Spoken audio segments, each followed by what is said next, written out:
If you were to ask a Hollywood creature designer to build a monster that represents pure gluttony and violence, but this creature wasn't a movie prop. It was real. For over 20 million years, across the landscapes of North America and Eurasia, this beast was the undisputed bully of the Cenozoic era. It is often called the hell pig. Looking at it, the name fits. It stood 2 meters tall at the shoulder the size of a bison. It had a body built like a tank, legs built for marathon running, and a face that only a mother could love. If the mother was a demon, however, calling it a pig is scientifically insulting. For decades, we grouped them with pigs because of their snouts and hooves. But recent DNA analysis and skeletal comparisons have revealed a shocking twist in their family tree. The Entelodonts are not pigs. They are Entelodonts, a distinct family closer to hippos and whales. That's right. This land-dwelling monster is essentially a walking whale or a running hippo that evolved into a carnivorous scavenger. Imagine the aggression of a hippo, the most dangerous animal in Africa today. But put it on the body of a predator that can run at high speeds. That is the biological nightmare we are dealing with. The most famous and terrifying of them all was Daeodon. The name literally translates to hostile tooth or destroyer tooth. It lived during a time when the earth was cooling, forests were dying, and food was scarce. It was a brutal world that required a brutal survivor.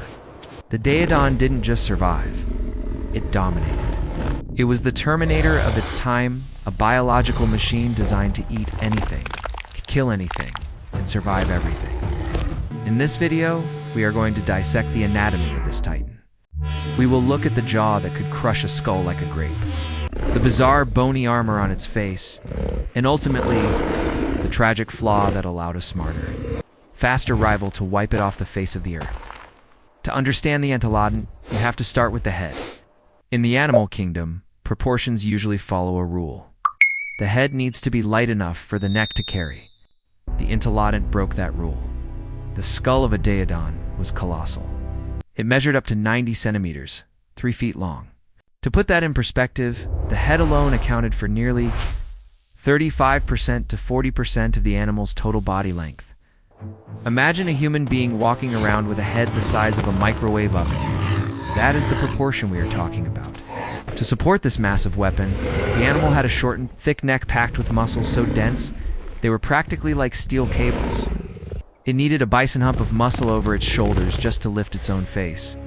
But the size isn't the weirdest part, it's the shape. The skull of the Entelodont is covered in bizarre, bony protrusions.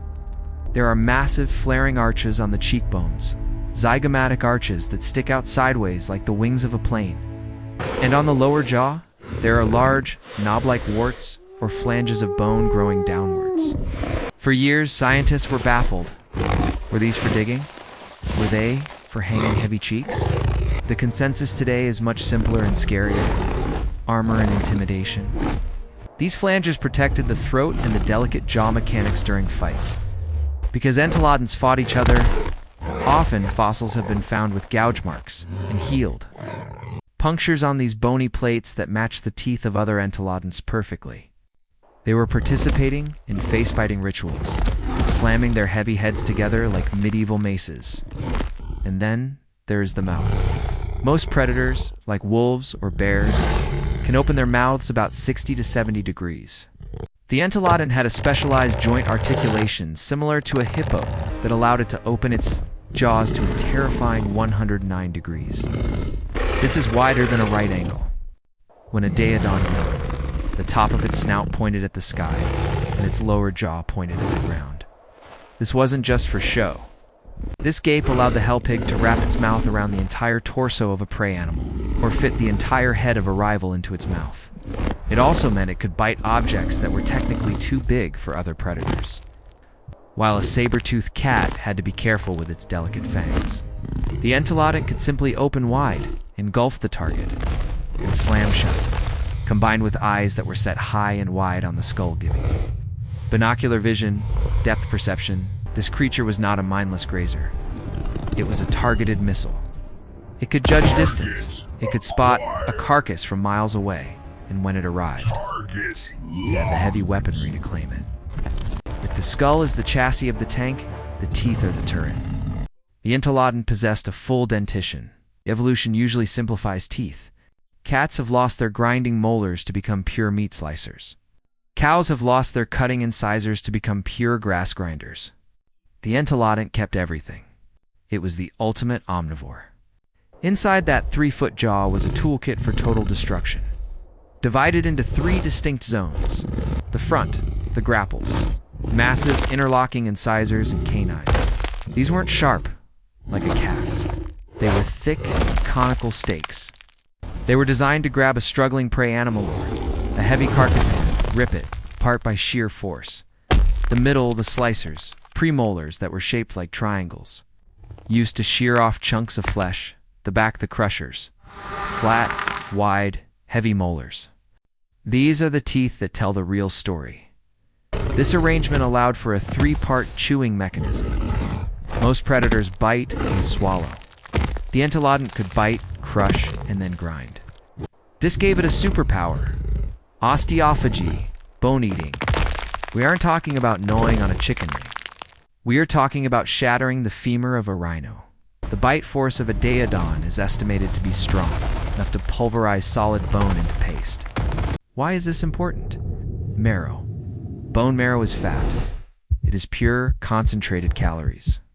In the harsh environments of the Oligocene, plants were tough, and prey was sometimes scarce. A normal predator would eat the meat and leave the skeleton. The Entelodont left nothing. It ate the meat. It ate the guts. And then it ate the skeleton. It was a biological trash compactor. This diet made the Entelodont nearly invincible to starvation. When a drought hit and the herbivores died, the Daeodon feasted on the corpses. When the predators killed a meal, the Daeodon would charge in, using its massive size to bully them away kleptoparasitism. Imagine a pack of small wolves taking down a deer. Suddenly, a 1-ton hell pig bursts through the brush, screaming, mouth open at 109 degrees. The wolves run. The pig eats everything. This bully strategy is confirmed by fossil evidence. We have found stashes or caches of bones, specifically mammal. Bones that show signs of being gathered and gnawed on by entelodonts. One famous fossil site in Wyoming shows the bite marks of a Daeodon on the skull of a rhino. The marks show that the pig bit the rhino directly on the face. Crushing the bone, whether it hunted the rhino or just scavenged it, is debated. But the result is the same. The Entelodont had the power to disassemble the toughest animals of its era. It was the ultimate survivor, fueling its massive body with the one resource that never spoils: the bones of the dead.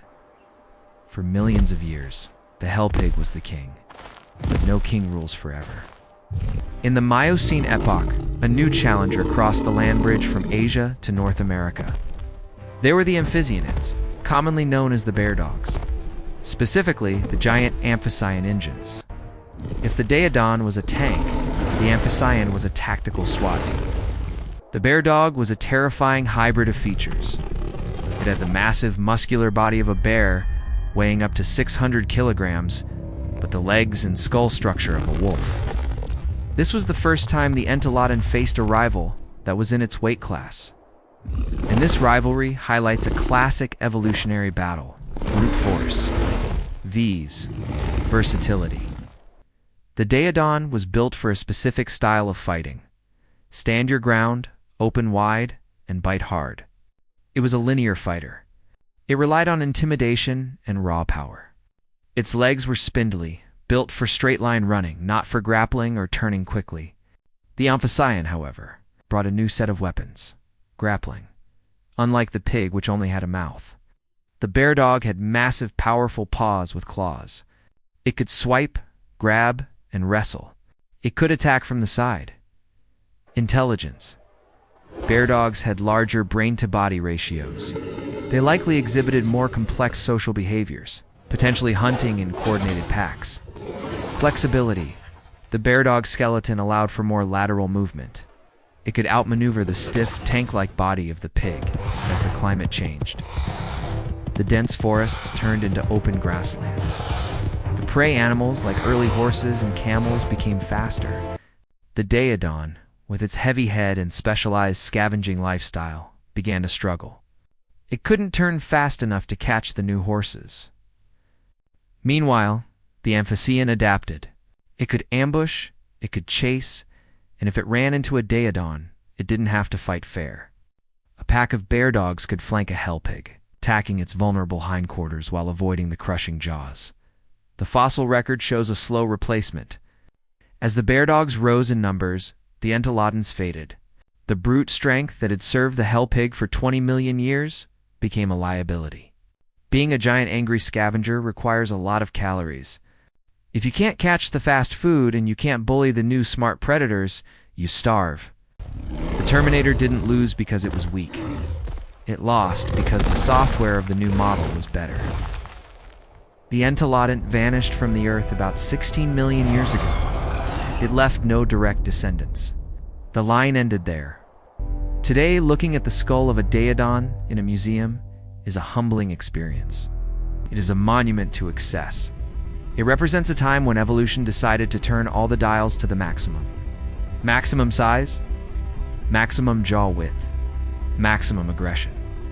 But the story of the hell pig carries a critical lesson about survival. The Entelodont fell into the specialization trap, became too good at being a bully.